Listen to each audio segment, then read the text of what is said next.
Now let's return to the situation in Afghanistan, where more than 300 people have been killed by flash floods. I'm now joined by Timothy Anderson in Kabul. He is the head of program at the United Nations World Food Program in Afghanistan. Good to have you here on the program, Timothy. What's your assessment? Are we still looking at 300 dead? Yes, so thanks very much for having me on your program. At the moment, as far as our information tells us, it's stable at about 300 dead, with around about 3,000 houses damaged or destroyed across eight different regions, three provinces in northeastern Afghanistan. Of course, it's difficult in these kind of situations to get accurate numbers. I did read here from the Taliban Interior Ministry saying at least 153 have been killed. But still, though, I mean, up to even 300 dead. How did it get this bad? Yeah, so very unexpected in terms of flash floods. By their nature are very difficult to predict. This is the season for flash flooding as the snow melts occur, moving into the spring summer period.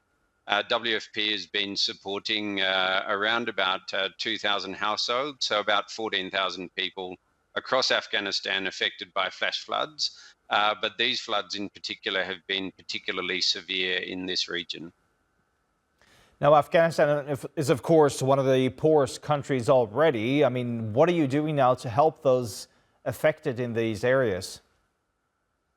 Yeah, and that's correct. It is a country that is struggling already with its economy, with growing the economy and being able to maintain a proper standard of living for its citizens.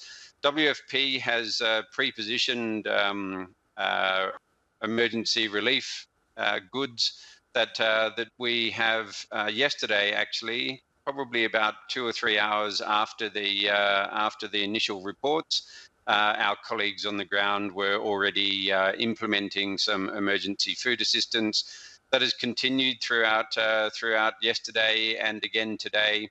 And we'll look at what kind of assistance will be required, both in terms of emergency food and also in terms of a sort of a more medium-term plan to help with the reconstruction of all of the infrastructure that has been damaged, and how we're going to get people's livelihoods back on track. Do you have enough food to all those people who need it? We have enough food. The emergency food levels are good. As usual, we don't have enough funding to be able to manage longer-term general food distributions, and more importantly, to be able to manage the way that resilience and livelihood programming can occur. If there is a good part to this story, one of the good parts is that the work that WFP has been doing on mitigation strategies, so the building of irrigation deviation walls, irrigation canals, check dams. All of these things are very useful in terms of preventing these flash flooding occurrences from damaging houses and productive agricultural land. That's essentially where we'd like to be more funded, to be able to do more of that work and prevent these sorts of incidents from occurring in the first place.